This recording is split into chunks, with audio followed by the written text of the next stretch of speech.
So one of the things that the Rover V8 is apparently quite well known for doing is for allowing all of the oil to drain back into the sump and then not being able to prime itself again.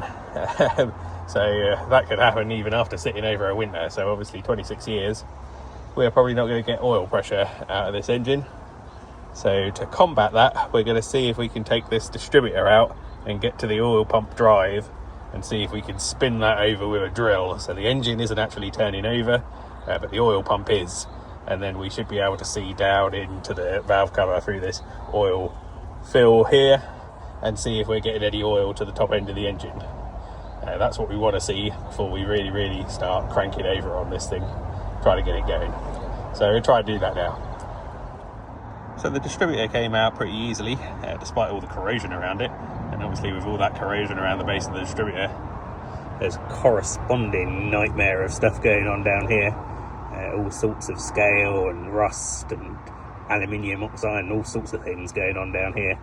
So we shoved a rag down into the distributor drive just so we don't get all of that down it, and we're going to have to try and clean that off down. I think probably some compressed air is probably going to be our friend there. Just blast that out of there and try and get rid of it, as much of it as we can. Well, there's nothing you can't do with enough airline extension. So let's see if we can blow some of this crap out of here without getting it all in the distributor drive. We blocked off the intakes as well.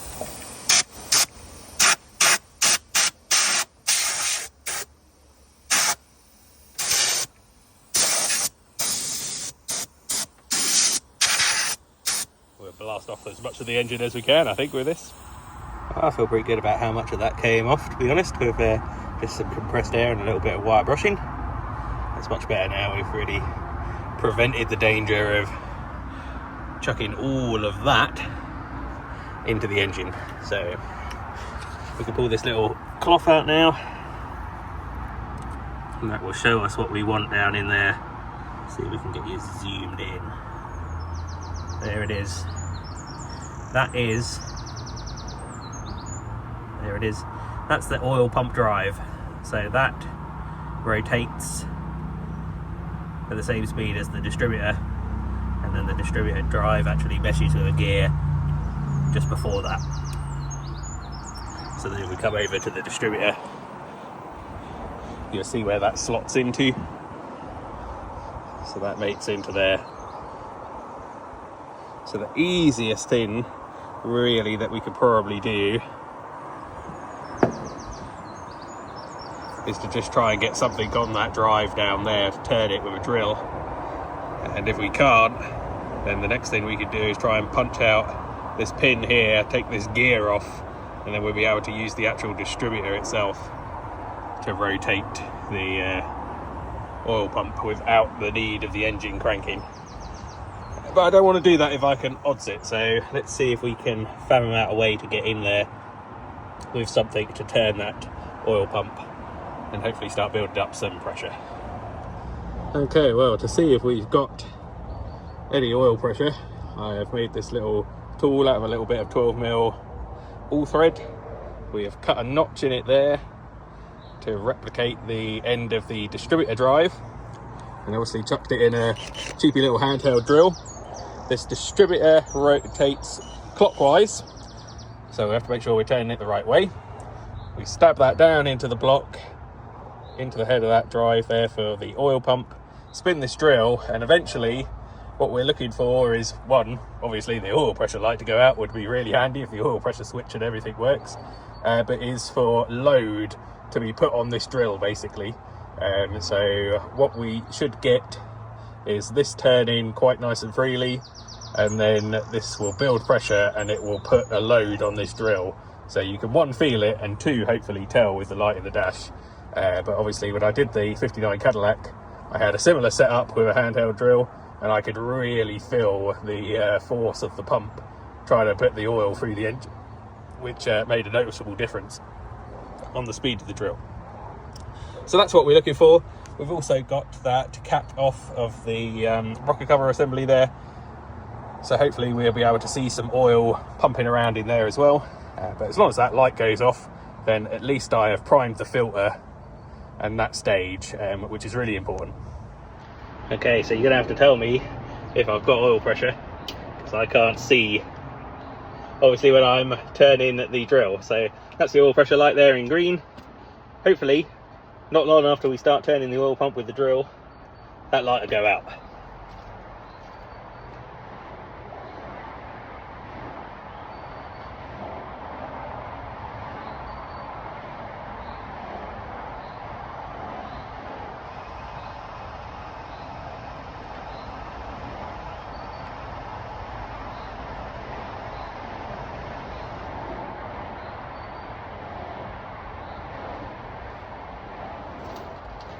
Well, the oil pressure light's out,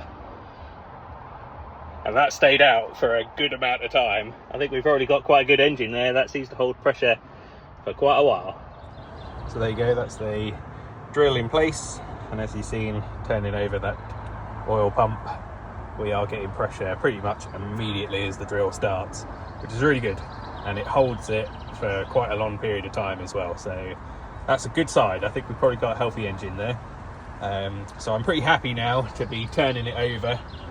I think obviously we've reprimed the system, so we should now be okay, get some oil moving around some of this engine. Well, I got the distributor back in with the new condenser, cleaned out the body of the distributor. The new points did not fit. They've been manufactured with a pin that goes through the vacuum advance unit completely wrong, in the wrong place, so they do not fit. And these plug leads are meant to be black, but still, it will do for now. It will do for now, but I hate them. But yeah, so we've got the distributor in, 8 new plugs, 8 new leads. That should definitely help, because this distributor cap was definitely not performing as well as it should have been. I mean, just look at all that stuff that just fell out of it, but all the contacts are dirty. All of the plug wires were really corroded inside, so I would imagine they were never going to do the job properly. So yeah, we're getting close now. We've got to probably drop in a new coil. I've got one, so I might as well put one in. We need to figure out a little bit of wiring, because we did have this electronic ignition thing. Don't know how the hell it works. It's got an electric setting and a standard setting, but it was on a distributor with a set. I don't. So we're going to bypass that, run a new wire from the point side of the coil to our distributor, and we need to see if we can fish out another wire somewhere. There should be a wire that comes from the starter motor, apparently, that goes to the coil as well, that gives it 12 volts whilst it's cranking, because that will be the switched wire from the car, and should, I think, be running through a ballast resistor. I've got a ballast resistor because the new coil is definitely a ballast type, so we're going to have a little bit of a fish around down there once we've got this coil out, and just see if we can find another wire. I'm guessing the starter motor is on this side of the engine. Don't know, not really seen it, to be honest with you, but we'll have a poke around and see if we can find that as well, and then we'll see if we can trace a wire. Perhaps there's something broken off somewhere, or just been disconnected, but we'll see. Oh, there we go, we've got the coil fitted with a ballast resistor there. Got it bypassed at the moment, just so we get the full 12 volts whilst cranking, because I wasn't able to find any disconnected wire anywhere from the starter motor, so that's obviously been deleted long ago. So I'll probably have to run a new wire once we can get properly underneath the car and get to the starter motor. But for now, we'll just bypass that. Shouldn't do any harm to the coil for short runs, and then once we get it going properly, we can hook all that back up. Other than that, we've taken the bonnet off the car, because that just creates so much better access to the back of the engine. I actually got my workshop manual in the post the other day, and the first part of the mechanical side of it is take the bonnet off. So obviously that was something they probably did when they were servicing them, because it just makes it so much easier to get to everything on the engine.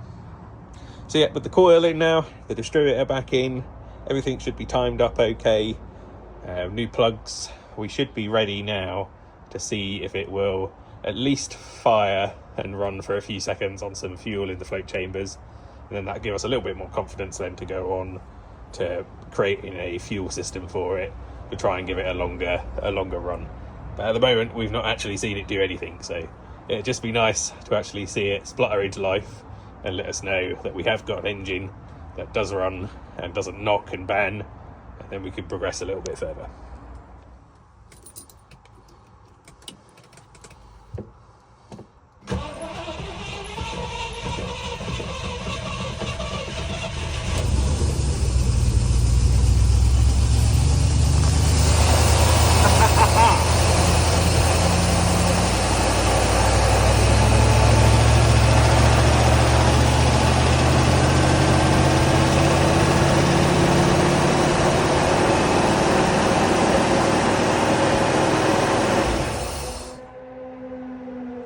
Stop it there.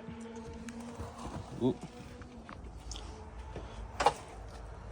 Got a lot of smoke from various places. Okay, I think we're just on smoking the manifolds a little bit.